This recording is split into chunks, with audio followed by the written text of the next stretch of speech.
bu fekkee am nañ ay ndaw yu bari ci néegi député yi. You should have more youth councillors, not only the youth rep. You should have more youth councillors yi nekku rek ñi nekk ci néegi député yi. You should have more youth males and chairpersons. Foog rek nga am ay góor ak yu jigéen. And you should also be a more cohesive, strong group. Tey tamit rek foog ngeen nekk groupe boo xam ne nii déggoo ngeen. With the majority of young groups in Gambia, I know most of them. Xam naa ay groupe ndaw yu bari ci Gambia. And many of them are working in silos. Tey ñu si bari nag ñu ngi liggéey on the same thematic area. Ci benn fànn boo xam ne nii. Let's say if you have gender, you'll have the older generation working gender, the younger generation working gender, and they usually at loggerheads. And gender is an intergenerational issue. There needs to be more synergy. You have 5-6 groups working on peace building, doing the same thing with limited resources. So the moral of the story is, I think your leverage is being strong together. Because at the end of the day, I mean, if the youths are strong, no government can afford not to listen to you. If you are 68% of the population, and you are strategic enough, and united enough, I think no government, no political party can ignore you. So you must be, because what has happened is, post 2017, the political parties systematically divided us. They split us into, we were one group, your youths, and now is the youths of this party, the youth of that party. We're in the same group, Democratic Gambia. We're in that same group, right? You can see the conversation that happens in that group. You are in that group. Democratic Gambia is the biggest WhatsApp group of the most influential youths in the Gambia from all political parties, groups, tribes. Very interesting group. I'm one of the elders in that group. Yeah. So, and in that group, I mean, the discussion is always about this party or that party or this party. And I always remind them, I thought that this group was set up initially to help Aisha Toure. I remember, right? And now, after that, we discussed issues of youth. But now we don't discuss democracy. We discuss which party is better than the others, which party has a bigger crowd than the others. I mean, I've been in this group for 3 years now. That's what I see. And I always try to remind the young people, but at the end of the day, we can only try to encourage you, but you must take ownership and leadership and show that you are serious about where this country is going. You're entitled to have a political party, but your country is bigger than your party. Your country is bigger than your tribe. But we are all fixated by where we're from, what party we support, as if you're choosing your country as a football team, Manchester United versus Arsenal. So we must transcend that kind of thinking. And it takes time. And I think we have a long way to go, because the level of maturity that we need to have will take time to instill. But it's not too late. But people like you are very progressive-minded people. You are champions. You could help, and we will also be happy to support. Thank you. Thank you, and I just encourage you to continue engaging with young people. I'm sure we'll continue to learn from you and your likes, and well done once again. Jërëjëf maa ngi laa gën a xiirtal na nga jàppale ndaw yi xam naa ne di nga jàppale ndaw yi bu baax ak ñi mel ni yow tamit. Thank you. Deputy Chair, followed by Commissioner Kinte, followed by Bishop and Imam Jallo. In that order. Deputy Chair, you have the floor, please. Thank you, Chair. Thank you, Mariama. Thank you, sir. Jërëjëf Chair, jërëjëf Mariama, jërëjëf Sal.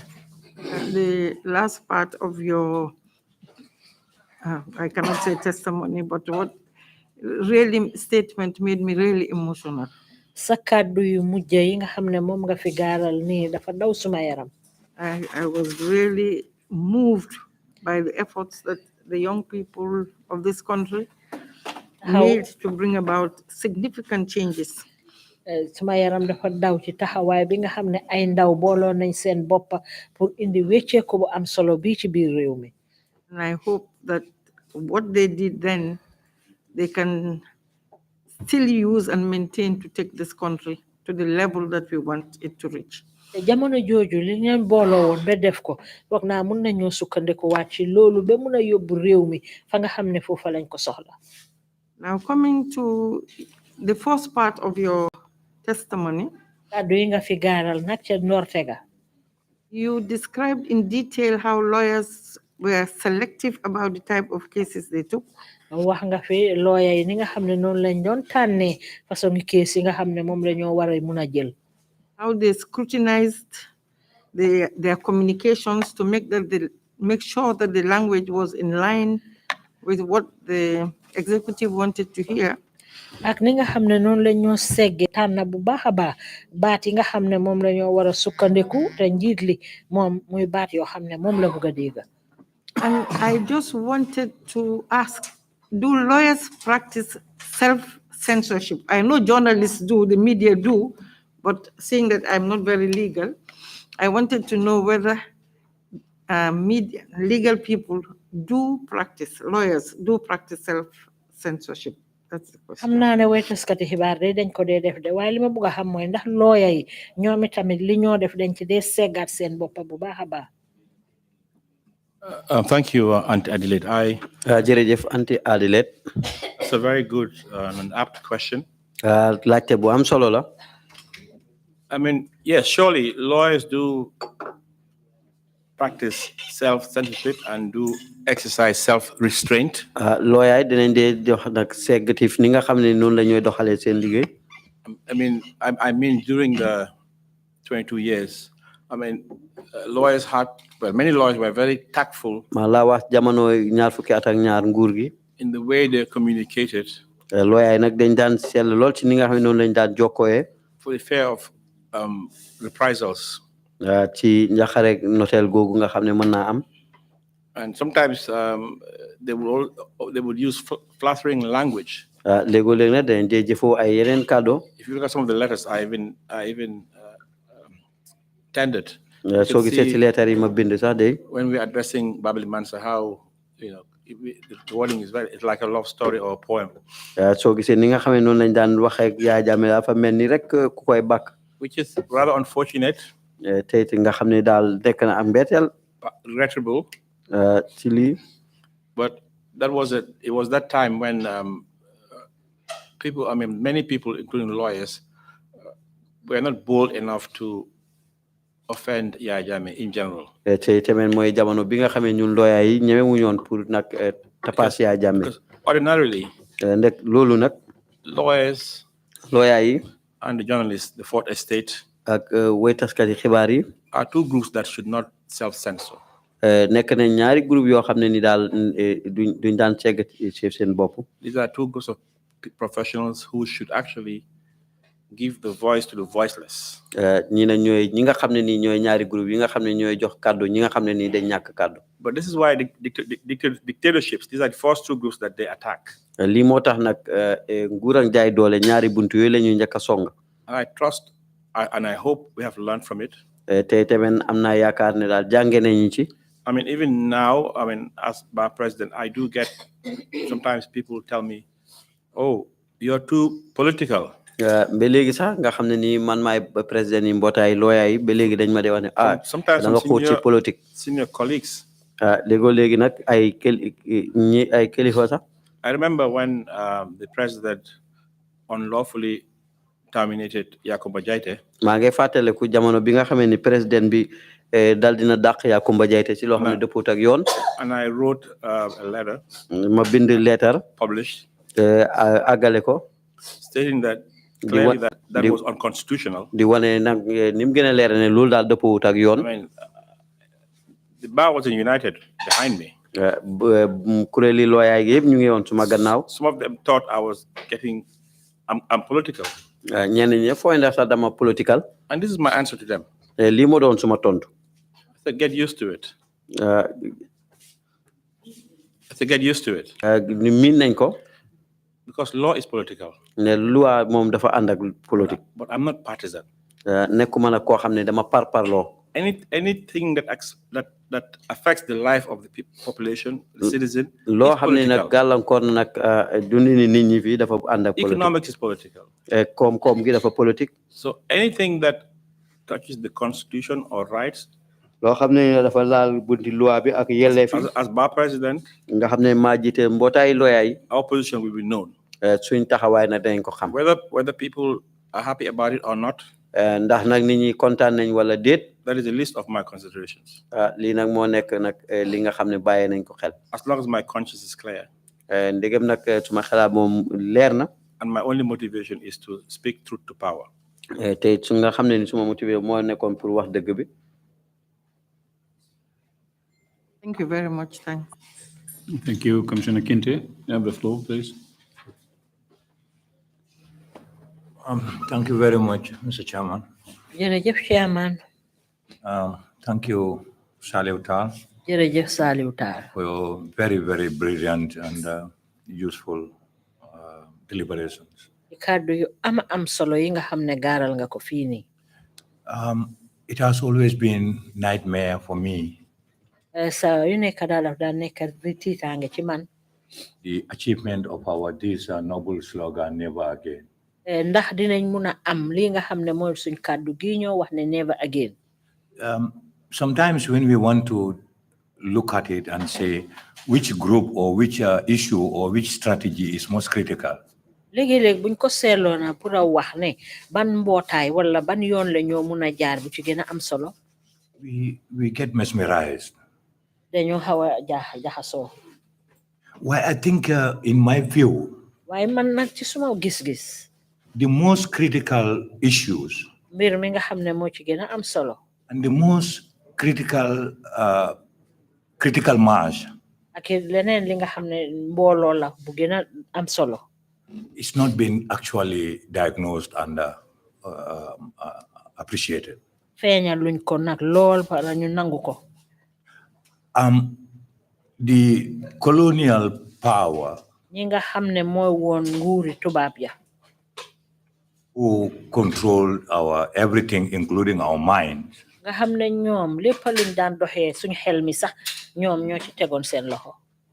only prepared us as service providers. ñoom dañ ñu waajal rek pour ñu leen a liggéeyal. And so we will be teachers, lawyers, and name them. nga xam ne dañoo nekk ay jàngalekat nekk ay lawyer ak yeneen a yeneen. But they have not instilled in us, probably through our educational curricula and so on, waaye dugal luñ nag ci suñ bopp anam yi nga xam ne foofu lañ ñoo jàngee. that we have the self-confidence ne dinañ am óolute ci suñ boppa. and we will have the skills, te dinañ am xam-xami métier. and thus we will be resourceful te dinañ am njëriñ. even without anyone. fekk sax ne keneen duñu jàppale. If that mentality has been naturalized in our systems, su fekkoon ne façon xelaat boobu duggal nañ ko ci suñ wàlli doxalin. a lot of the problems we are encountering will not encounter. façon jafe-jafe yi ñoo jànkuwante ni yëpp ni kon du am.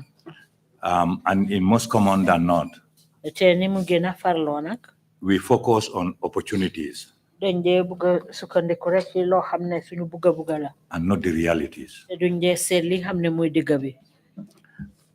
Imagine how many of us have completed school and are good poultry managers. seetal ñun ñaata ñoo jeexal school nekk ñoo xam ne ay yarkati ganaar lañ. How many of us have completed school and can be good engineers? ñun ñaata ñoo jeexal school war a nekk ingénieur yu baax.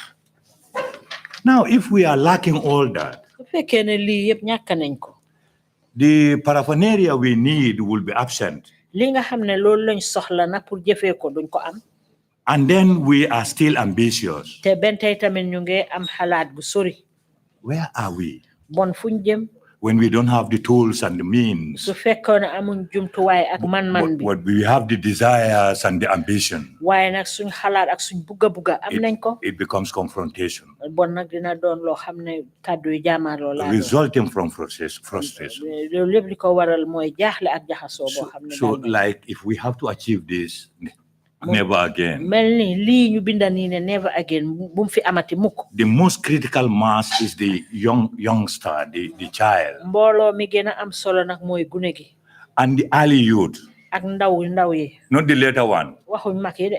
The later one is looking for secretarial positions and political power, whatever. xëy na yeneen ndaw yi xala magaale ñoom ñu ngi ut ay yeneeni bunta politique It's a wala. question of conscientization. dafa des nag si ni nga xam ne noonu la ñoo toogee. We change the mentality. pour ñu wecci xalaati nit ñi. and then we can have the desire. Let me cite some examples. When Yaya Jammeh and the fellow juntas took the country, they were mainly between 25 and 30 years of age. They are youngsters. They have not given us anything that could be desired. They left much to be desired. Presently, all our youths, we have all converged in the urban area, competing for the most limited resources. When we have a lot of opportunities, we can fall back on and become a better society. Again, another thing, unless we stop saying me and my family first and become patriotic to say when it is country, it is everyone plus me and my family. Unless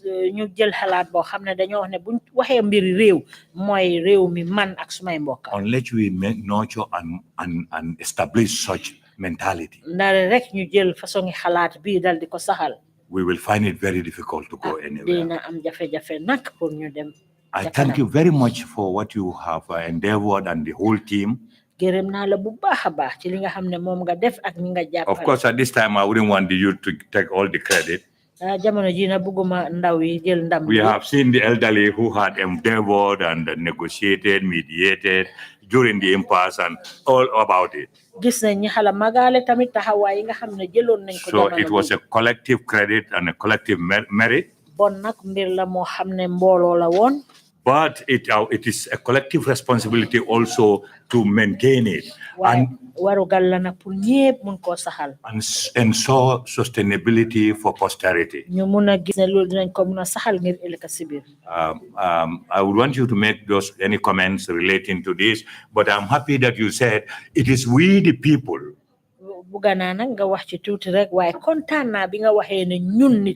who have to have the requisite discipline. Not only that, but all the other attributes relevant to effect the desirable and lasting change we need. On that note, I thank you very much.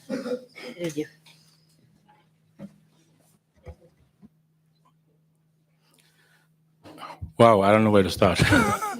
Okay, thank you very much, Commissioner Kinte. Commissioner Kinte. That was very philosophical, if I could call it that. And you raised a lot of points. But I'll try to summarize my understanding and give you my perspective.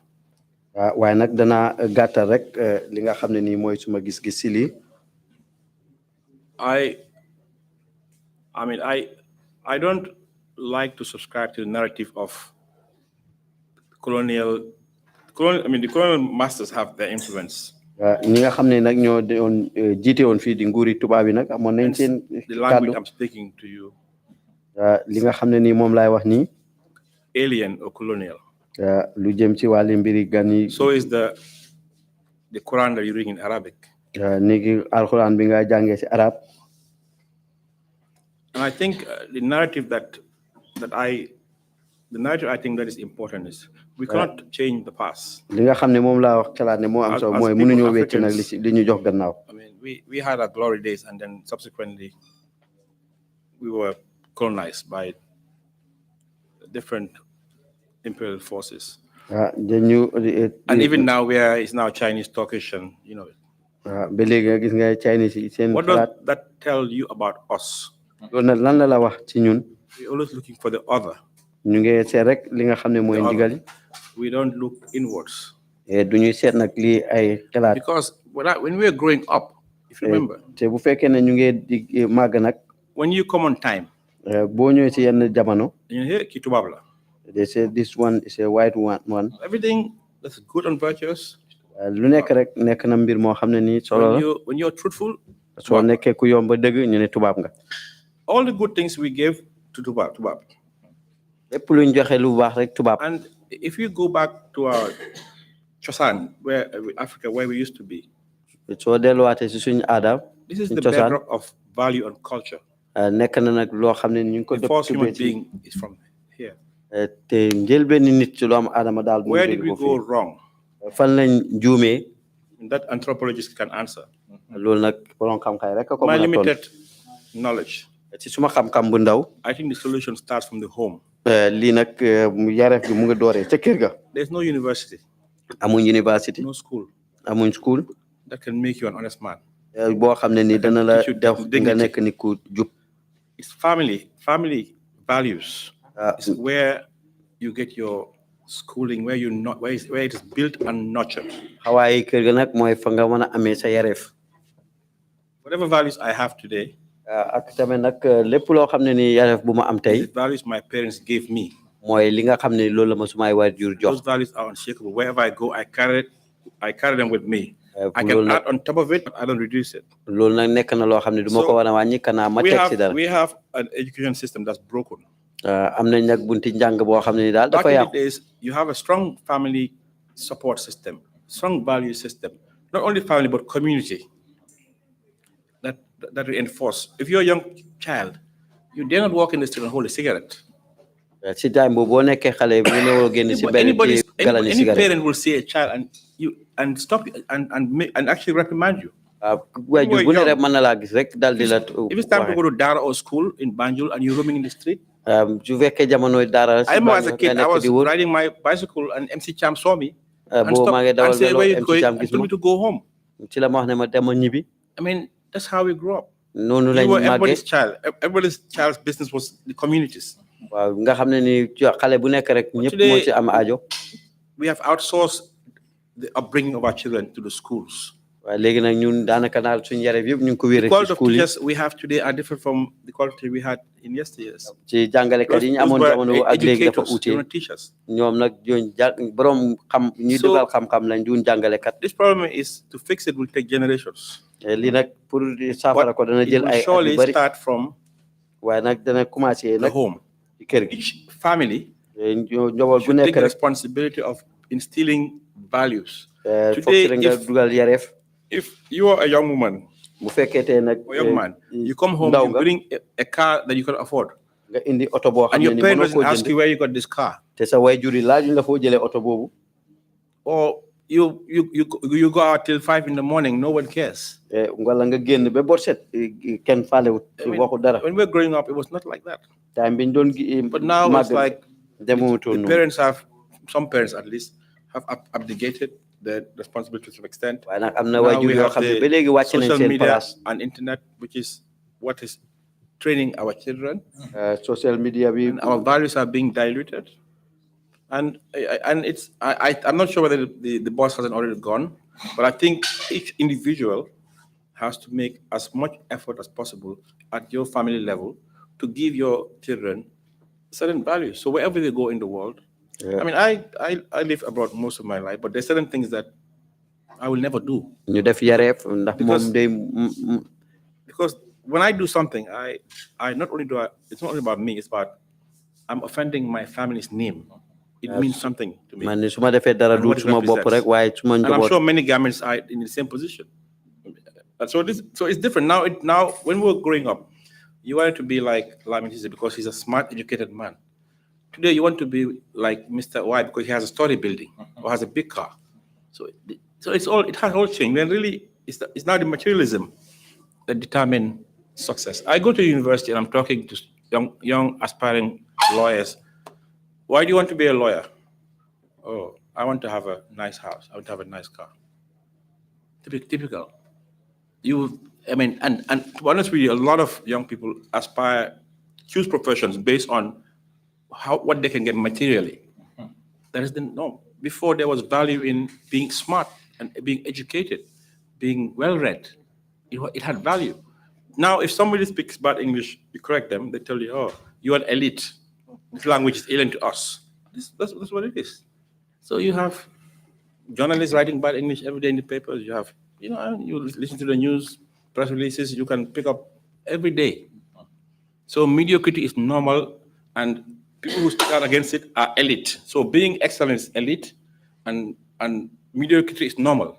How can you change a country with mediocrity? Are we ready for prime time? That's a rhetorical question. I hope I've answered your question. Yes. Thank you. Amen. Bishop Odeko, you have the floor, please. Thank you, Chairman. Jërëjëf Chairman. Thank you, Mr. Salieu Taal, Jërëjëf Salieu Taal. for being a very brilliant witness to the TRRC. Nga nekk koo xam ne nag ko am solo nga fii ci TRRC. My question is about the former Chief Justice Fagbele. Li ma bëgg a laajte mooy mbiri kii fi musoon a nekk Chief Justice Fagbele. When did he actually left the scene? Kañ la fi bàyyeekoo. He left in 2017. daf fi jóge ko ci atum 2017. In fact, one of the letters, the last letters we submitted benn nag ci leetar yi ñu àggale was asking for his resignation. That letter was written in 2017. pour sàkku nag pour mu bàyyi place am moom ñu ngi ko bindoon ci atum 2017. We catalogued everything he did. te tamit nag dañ feeñal lépp loo xam ne def na ko. Particularly during the impasse. ci rawatina ci jamono féewaloo politique bi bi mu fi amee. I mean, if he had his way, bu amoon yoonam nag. Yaya Jammeh would be president. Yaya Jammeh daf fi doon des nekk fi président. But there were forces stronger than him. waaye nag am nañ ay yeneen jëfe yoo xam ne nii ñoo ko jéggi dayoo. We even got force from his hometown. ndax am nañ sax ndimbal loo xam ne mu ngi jóge ko ci réew moom jóge ko moom. So at some point he had no option. ci yenn jamono daal amutul dara loo xam ne loolu la mën a def. At some point he recused himself. ci yenn jamono yi nag. I didn't continue the case. mu génne si boppam daal continuer wul nag mbir mi. But he left in 2017. waaye nag mu ngi fi jóge ko atum 2017. Thank you. Imam Jallo, you have the floor, please. Thank you, Chair. Jërëjëf Chair. Witness, I must first of all congratulate you for your brilliant delivery. You have exposed a lot of things that maybe the Gambian population didn't know. Particularly effort your group took to ensure that you do not allow Yaya to stay in this country. Surtout taxawaay yi nga xam ne yow yaak sa mbooloo mi jël ngeen ko pour gis ne Yaya du continuer toog ci biir réew mi. The way I see things, man mbir yi ni ma ko gisee. Lot of groups worked to get Yaya out of this country. Am na ay mbooloo yu ci bari yoo xam ne taxawoon nañ pour génne Yaya ci réew mi. The first group is the electorate itself. Bu njëkk bi mooy ñi nga xam ne sax ñoo sànni seeni karta. We went all out to vote him out. Nga xam ne ñoom ñëpp dañ sànni karta pour génne ko ci réew mi. We had soldiers who came here to this commission. Am nañ ay soldaar yu ñëw fii ci commission bi. And told the commission that they actually burnt down 200,000 votes which were kept somewhere.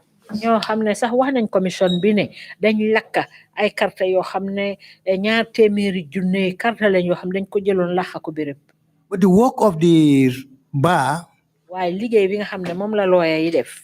is very outstanding. loolu nag lu taxawee boor la. And I first of all would like to congratulate you and your group for that. te maa ngi laa gërëm bu baax a baax yow yaa sa mbooloo mi. But my question is, waaye nag li ma laajte mooy.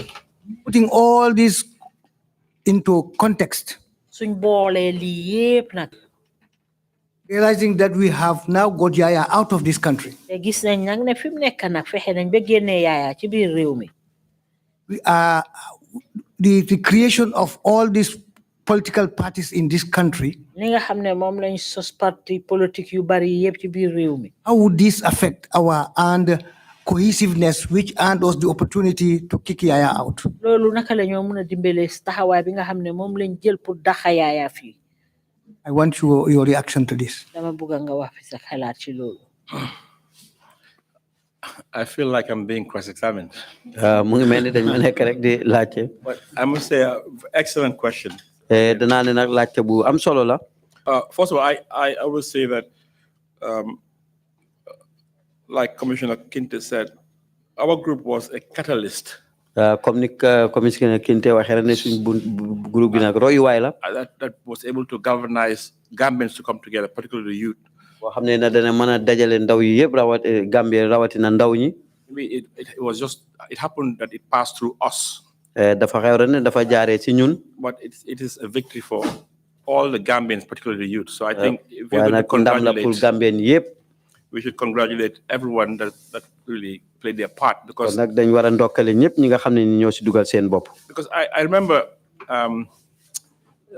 during the inauguration of the President Barrow, maa ngi fàttali jamono falute President Barrow. The stadium was full of Gambians decided T-shirt decorations. Ndax stadium bi mu ngi feesoon tepp ak T-shirt yi nga xam ne moom lañ bind ne Gambian has decided.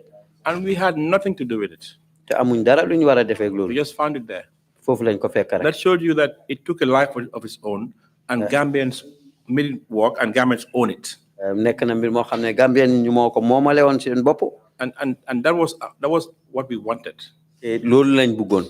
So for us, even when we started making T-shirts, we had some groups making T-shirts, but they didn't have the right logo, and they were selling it for money. We sent them the logo. I said, if you're going to do it right. If you make money, but we have more T-shirts. So we said, no problem. Sell T-shirts, and the more the merrier. We could have actually trademarked. Gambia has decided.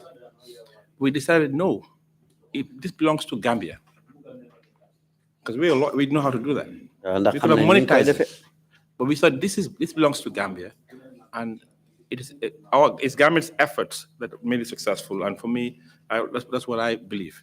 I mean, of course, those people who started, I think they were very brave, but they just happened to they were put in a position and they did what they had to do. But without the Gambians, it would have just been another hashtag or another movement. Now, the last question. What was the last question again? Yeah. Oh, that's it. Yeah. How the creation of all these parties. Oh, okay, yes. Your mic. How can we ensure that we have a good work you have already established? Ma'am Jallo, your mic is not on. Actually, I understand the question. I remember. Okay, you can find it. It's all right. To be honest with you, one of my biggest disappointment is in the political parties. My political party. They never acknowledge. Gambians decided. Not me personally, but Gambians decided. I was invited by the president of France. I've been to places, I've met great people. Up till today, as I speak, nothing has happened. I'm not looking for acknowledgement. We don't need acknowledgement. We did something, it was almost like divine. We just did it. We didn't even know why we did it. Everybody else is inviting us. World-class places where top people go, and in the top 10, we're sitting there on the table. Except Gambia. Documentaries are done by Al Jazeera. GRTS actually recorded us. And we're told not to air it. Because some people are uncomfortable. This happened in this so-called New Gambia. Political parties felt threatened. They thought we wanted to have a political party. And many theories. Even for us to be invited to the inauguration was a discussion. But it's okay. We have shown that when we did it, we didn't look for ministerial appointments. None of our members has solicited, any board commission up till today. None of our members. Because we were professionals. We're earning their living. Continue to earn their livings, employing Gambians, paying taxes with our government. We did it for our country. And when we post 2017, I remember when the 2017 government, when they decided to appoint Fatuma Tambajang, knowing that she was over age. pour tànn Fatoumata Tambajang xam ne sax atam weesu na We ko. were a lonely voice. ñu nag ay ñu néew lañ woon On fii record. ci wàllu record. We were attacked, ñu songuñu, vilified génne ci suñu in xel. this country. I have a whole folder of everything I've written. am naa folder lépp lu ma bind. Everything, every instance where the new government has broken the constitution, I have written about it. On record. jéego boo xam ne nii nguur gi am na in those days, constitution bi. it was one happy family. The moment you write, you're attacked. benn famille boo bindee rek ñu dal sa kaw. tey nag uute na. And I remember when we were supporting Occupy Westfield, some young kids were complaining about Nawek. We as government decided we were supporting them because we believe they have a right to protest. We were being attacked. ñu songoon. They insult us, insult our saaga ñu parents. saaga suñuy wayjur. Those same people who are attacking us ñooñu nga xam ne ñooñu doon are now in songu. the same situation. ñu ngi nii ci jamono bi So fi you nekk see, ni. principles and values should not Sarta change ak TRF based on circumstances. nga xam ne And ñu that ko is what seetal ci happens circonstances in Gambia. loolu nga xam ne moo Today, the position you take today for interest. tey nag place bi ni nga ko jëlee. Tomorrow, you might be supporting someone blindly, even when it's wrong. Tomorrow, you might find yourself man ngaa taxaw koo xam ne te yëguloo ko tey tamit mun naa nekk ëllëg nga taxaw feneen. We believe that the political environment deliberately did not want us to thrive. So, I mean, my members are all, they're professionals. Each one went to continue their jobs. I ran for bar president and I work. ñeneen ñi ñëpp nag kenn ku nekk delluwaat sa lam nekkoon ma dem ci baa bi. One of my partners, Rafi, joined a political party. kenn si suma nit ñi Rafi ànd ci benn political party. ñu continuer lañ fa defoon ñu continuer mu nekk. But the political parties did not want a strong civil society. waaye nag political party yi bëgguñ mbootaay gu wér. Because if you think about it, boo ko xalaatee rek. from 2017 to date. di ko daggee 2017 ba tey jii. Name one piece of legislation. tuddal benn ci buntu that has been passed by our National Assembly. boo xam ne nii àggale na ko di néegi di tey. for the benefit of the citizens, that is empowering us. pour dooleel nag ñun. Every piece of legislation passed has been self-serving. reducing age limit. pour wàññi nag age limit. Increasing salaries. yokku nag pay weer. So on and so forth. ak yeneen ak yeneen. Not one piece of legislation has been changed, and I stand corrected. 2017 till today, all the laws that are being passed in Parliament is either what will benefit MPs or groups, but nothing for the country, nothing for the citizens. This is the fact. I mean, we can talk, we can talk about the Constitution, but law. Why can't you repeal those draconian laws?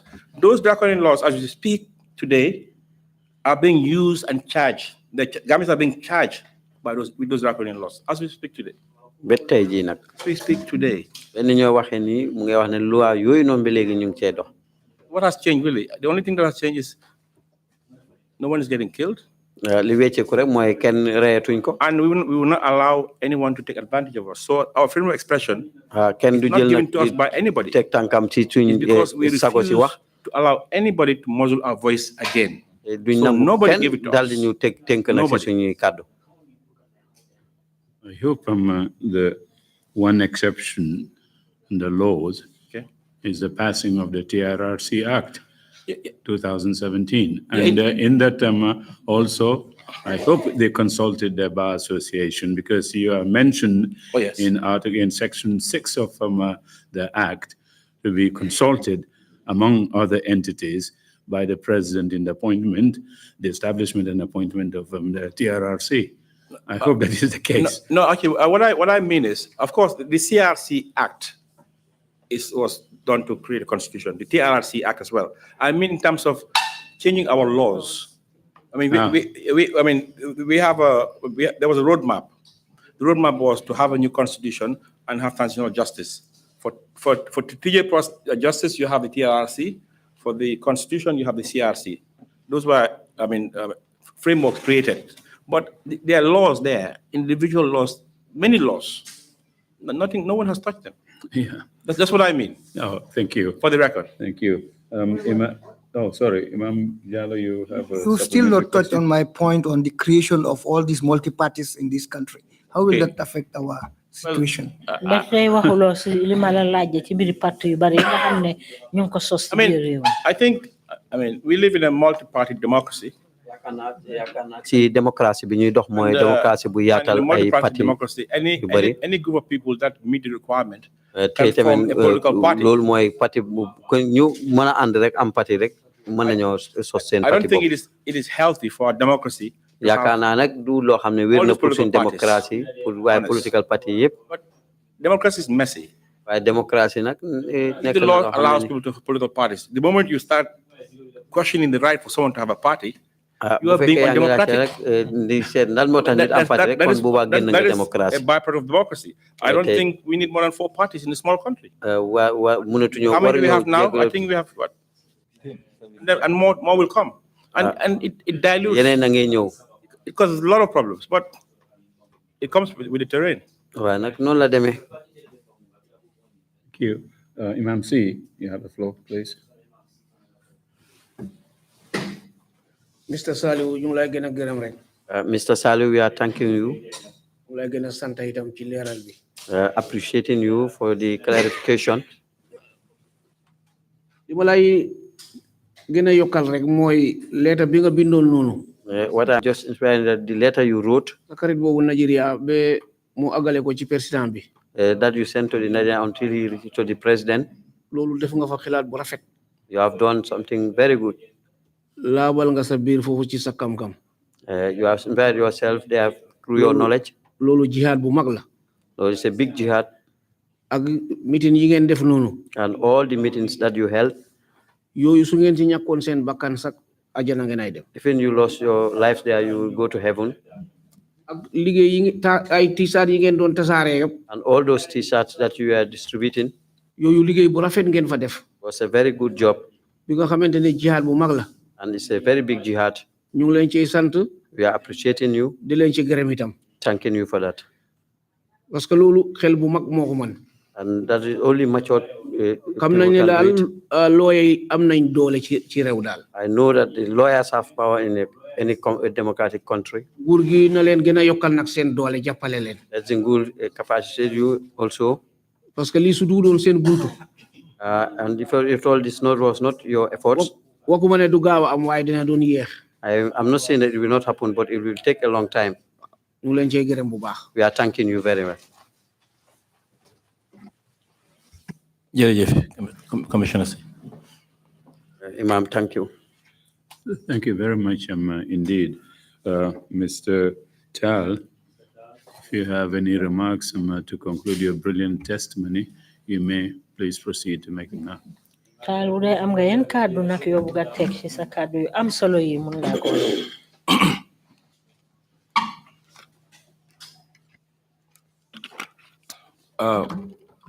Thank you. Jërëjëf. I wish to extend my profound gratitude. Maa ngi àggale suma ngët maate nag. Firstly to the chair. Njëlbeen chairman ba. The commissioners.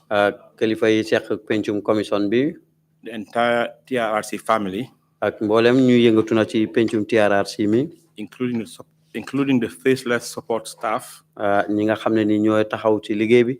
Who together. Nga xam ne ni ñoo seqoo. Ensure that the commission delivers on its mandate. Pour gis rek commission bi àggale nañ seen sas. The foundation stone. Xeeru njëkk nag ci lii. Of our transitional justice process. Ci suñ jamono ji nekk ni. Is the TRRC. Mooy pencum TRRC. I think it is important. Yaakaar naa am na solo trop. To remind ourselves. Pour fàttali suñ bopp. Of the mandate of the commission. Li nga xam ne ni mooy sasu commission bi. This is because. Ndek li ko waral mooy. Many non-legal or lay persons. Ñi nga xam ne ni jànguñu fi loi. Perceive or misperceive. Danañ gaan gisi wala ñàkk gisi. The TRRC. Di pencum TRRC. As a court of law. Ne buntu àtteekaay la. Deciding the fate of witnesses. Di wax nag li ñi fi teew lan moo leen war a dal. Who are simply witnesses to the commission. ñoo xam ne nii ay seede rek lañ ci kanam commission bi. It is important dana am solo it to reiterate pour beesalaat and clarify leeral it that the commission has powers akin to that of a high court. mu ne commission bi am nañ doole boo xam ne nii am na court bi gën a kowe. But it is not a court of law. waaye nag nekkut court yi attekaay. Although it exercises quasi-judicial powers, waaw nag dana day yaxantu nag si doole joo xam ne nii mu ngi dëppoo luwaay réew mi. within a limited and defined scope. ci anam goo xam ne nag am na si lu néew ci ni nga xam ne noonu la doxale. For the purpose of being able to get witnesses to testify and testify truthfully. pour nag dajale fi ñoo xam ne day ñëw fi wax fi seeni seede tey buñ ko def nañ ko jaarale ci dëgg. The Trrc Act. pencum Trrc loi bi ko taxawal. Provides for the establishment of the historical record of the nature. ngir nag nga xam ne danañ fi feeñal li nga xam ne doon na doon taarix. Causes. li ko waral. Extent of violations. ak ni nga xamee noonu lañu yaatale lu jëm ci wàlli fi ne si am. and abuses of human rights. ak lu jëm ci wàlli xëtt yelleefi doomu aadama. Committed. ñoo xam ne am nañu pas-pas nag. Between July 1994. yoo xam ne def nañ ko ci diggante July 1994. to January 2017. ba weeri January atum 2017. I don't need to spell out what is on section 13. I think that is known to everyone here. Seetuma nag pour li nga xam ne moo nekk ci xatum fukk ak ñett bi. But I think it is important to just waaye xam naa ne dana am solo itamit. remind us of 13A. dañu fàttali itamit fukk ak ñett ci buntu bu njëkk bi. The need to create an impartial historical record. pour nag indi fi nag loo xam ne nii du am benn parparloo ci loo xam ne dañ ko mën a nettali ëllëg. of violations and abuses. ak lu jëm ci wàlli fitna yi ak xëtti yelleef yi fi am. from July 1994. ci weeri July 1994. to January 2017. ba weeri January 2017. For what purpose? ci benn jubluwaay. Promote healing. pour nag juboo. and reconciliation. ak delloowaat nekk benn. to respond to the needs of the victims. pour oyu nag li nga xam ne nii nag moo nekk ñi ci loru seen aajo. to address impunity. tey tamit nag saafara nag lépp lu aju ci wàlli def lu bon te kenn du la ci toppaat. to prevent a repetition of the violations. ak tamit fexe ba fi ne lu mel noonu daal bu mu fi amaat. and abuses. ak xëtti yelleef yooyu. and come up with recommendations. ak am ay ràññeef yoo xam ne dinañ ko def. to put mechanisms in place to prevent them from happening again. ba indi ay sarta yoo xam ne loolu dootu fi mën a amaat. in the quest. ci xeñtuk. to first and foremost establish the truth. pour nag taxawal na li nga xam ne mooy dëgg. without any embellishments. te duñ ci am nag benn jaxalantoo. or underlying motive. wala loo xam ne nag dafa am lu tuuti lu ko waral ci luñ du feeñal. other than telling the truth. lu mooy nag wax dëgg ji. the first truth that must be recognized. dëgg ji nga xam ne nii nga xam ne moom lañ war a njëkk a ràññee. is that the freedom Gambians enjoy today. mooy nag tey li Gambien di bànneexu de sago si ñoo demee. is not given to us by any leader. joxuñu ko nag di benn njiit. politicien. or group politicians. wala ñoo xam ne ni ñoom lañ. let it be on record. nañ ko def nag ci pour mu feeñ. that the Gambian people. ne doomi Gambien yi. through the ballot box. ci ballot box yi. voted for change. loo xam ne ni nag dañ wote woon pour wecceeku. and asserted their rights. te tamit ñu gaaral nag li nga xam ne ni mooy seen yelleef. and sovereignty as citizens. ak li nga xam ne ni nag mooy seen souveraineté comme doomi réew mi lañ. I want to thank the Gambian people. maa ngi gërëm nag doomi Gambien yi. for finally deciding to use their vote on December 1st. ci ni nga xamee ni noonu lañ xalaate woon jël seen carte ni benn fan ci weeri décembre. to dismantle a 22-year-old dictatorship. pour génne fi nguur goo xam ne ni nguur ak jaay doole la ci ñaar fukki at ak ñaar. we are here today because Gambians decided for change. ñu ngi fii tey pour ndax Gambien na dañ xalaatoon pour indi wecceeku. Gambians decided to restore our dignity and sovereignty as people. Gambien yi dañ doon fexe nag delloowaat suñ daraja ak ne doomi Gambien lañ. This is the starting point of our conversation on the road to rebuilding a nation. lii nag mooy suñ commencé suñ waxtaan pour ne jamono bi nga xam ne ñu ngi daal di continuer suñ taxawaay. a nation that is founded on democratic values. réew mi nga xam ne nag am nañ démocratie. Of tolerance. Masla. Love for country.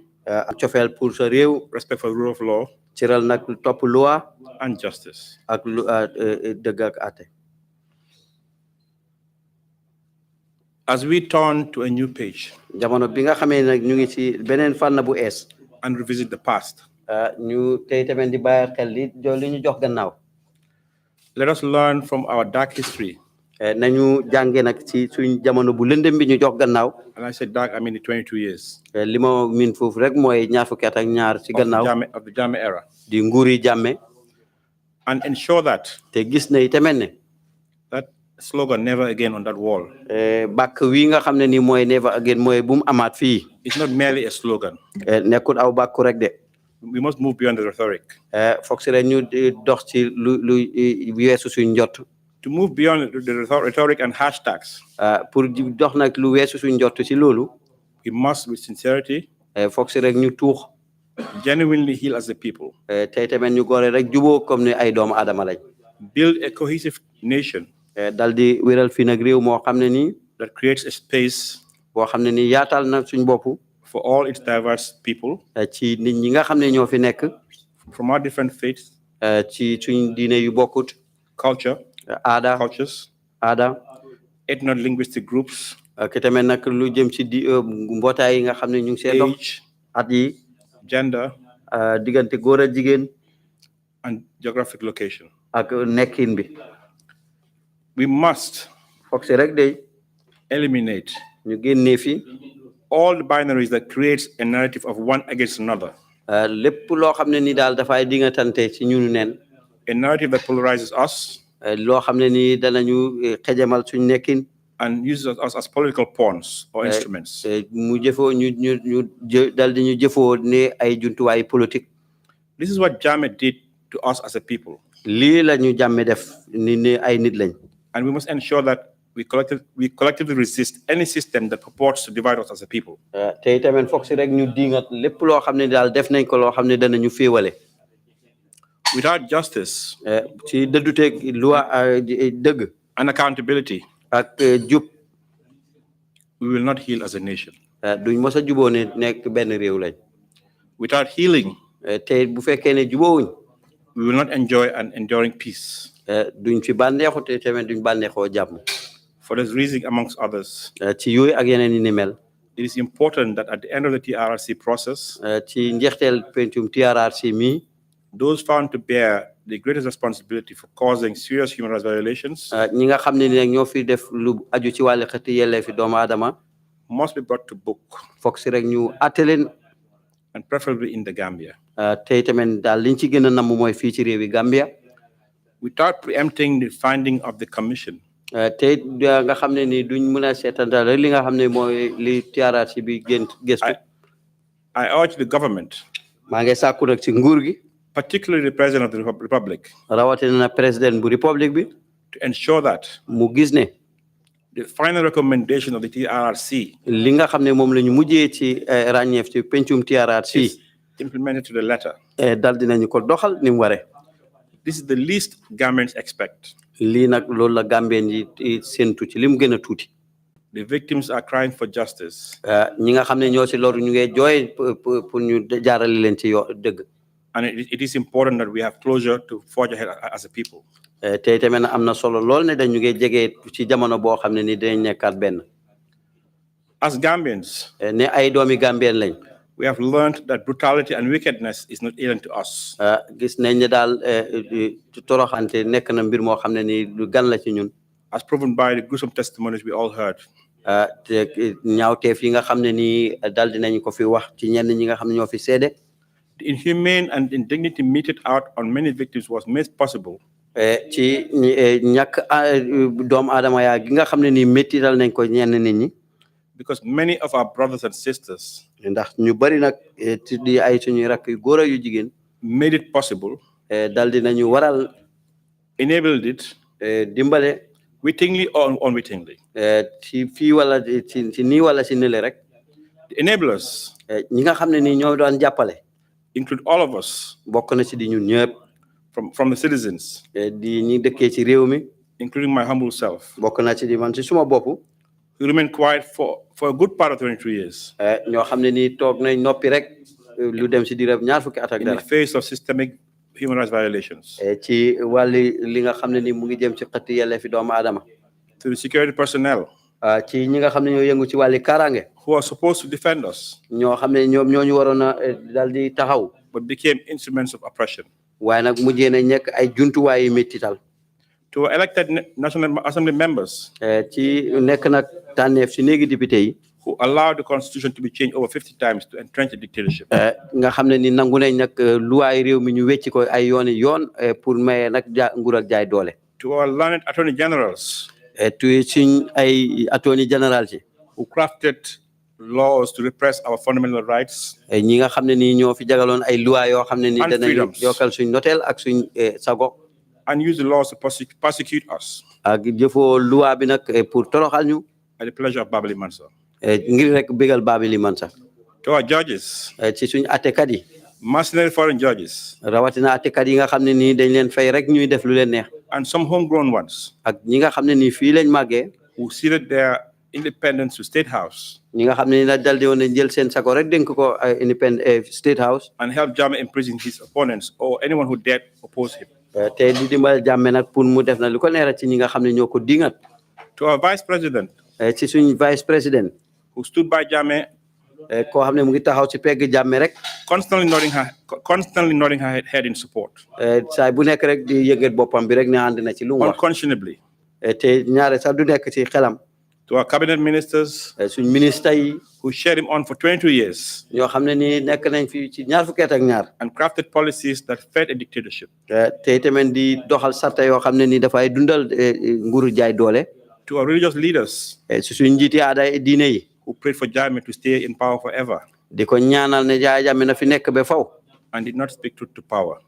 te seetuñ lii nga xam ne mooy dëgg ji Of course, with a few exceptions like the Babalis and the Hanafals. ak ñi nga xam ne uute nañ ku mel ni ki Babali ak Hana Fall To civil society ci ñi mbootaay yi dox ci biir réew mi for morphing into service providers. te ñi nga xam ne nii ñooy doxal suñ service yi And finally, to my learned friends ak mujjeental yi suma mbokk yi looyaay who treaded carefully with a few exceptions ñoo xam ne dox nañ bu baax te ak ñenn ñoo xam ne nag uute nañ ci for 22 years ba ñaar fukki at ak ñaar until that fateful day on the 14th of December 2016. ba bés boobu na fukki fan ak ñeenti 2015 When we 16 finally mustered the courage ñoo nga xam ne mujjee gi nañ nangu nañ nag xeertu googu to stand up to the dictatorship. ci dingat nag li nga xam ne mooy nguur ak jaay doole Never again lii ñu wax never again must we allow the dictatorship to take any shape or form in the Gambia. mënu ñoo nangu rek dictatorship jël nag fii ci réewi Gambia Like my brother Chen Mane said in his testimony, comme Thierno Marena suma broda bi lim fi waxee we get the leaders we deserve. ñu jot nag njiit yi nga xam ne ni ñoom lañ yelloo Let us hold our leaders accountable. ne ñu gis ne daal suñ njiit yi daal dinañ leen jaarale yoon ci dëgg Not only at State House, nekko rek si State House de at all levels. ci fànn bu ne I cannot finish my statement mënuma jeexal suma kàddo without recognizing the support of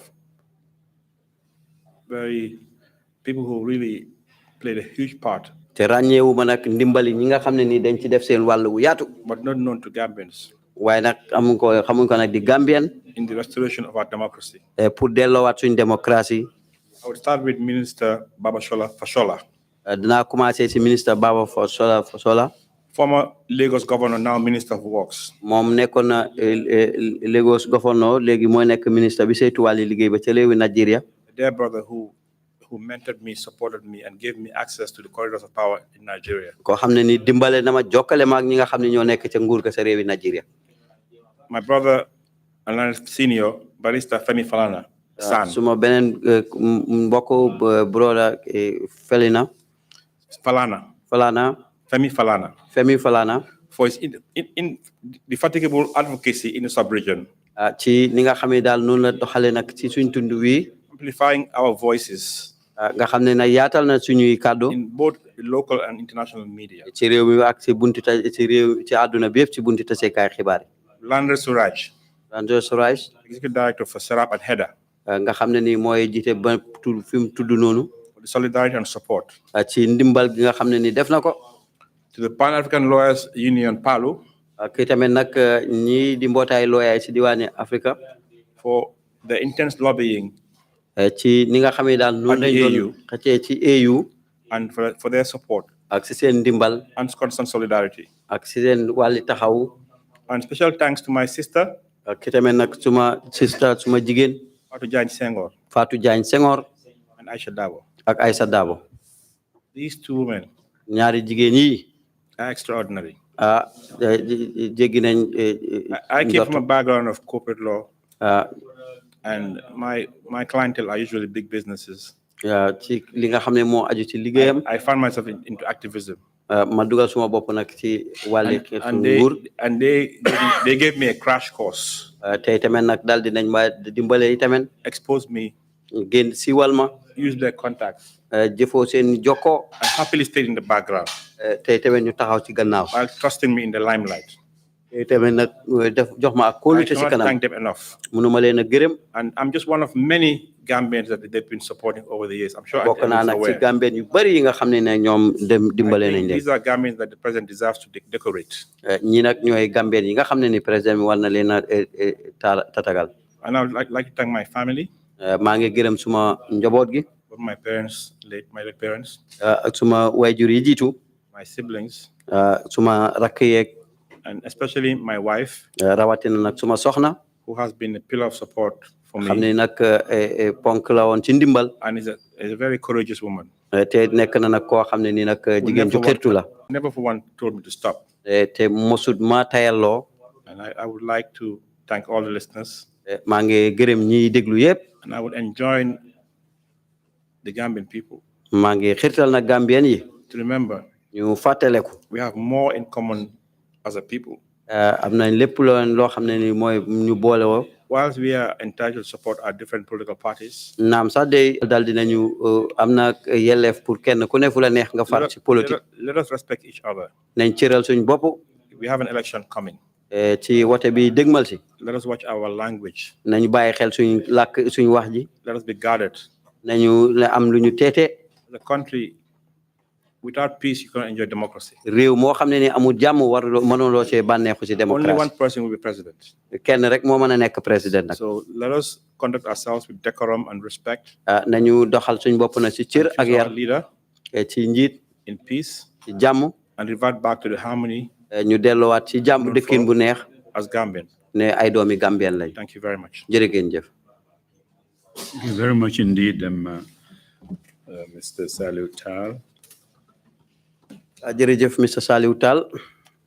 For those very wise concluding remarks. ci kàddu yu rafet yooyu. I would only echo sentiments that you express on behalf of the Commission. feeñal na rek kàddu yi nga xam ne wax nga ci turi commission bi.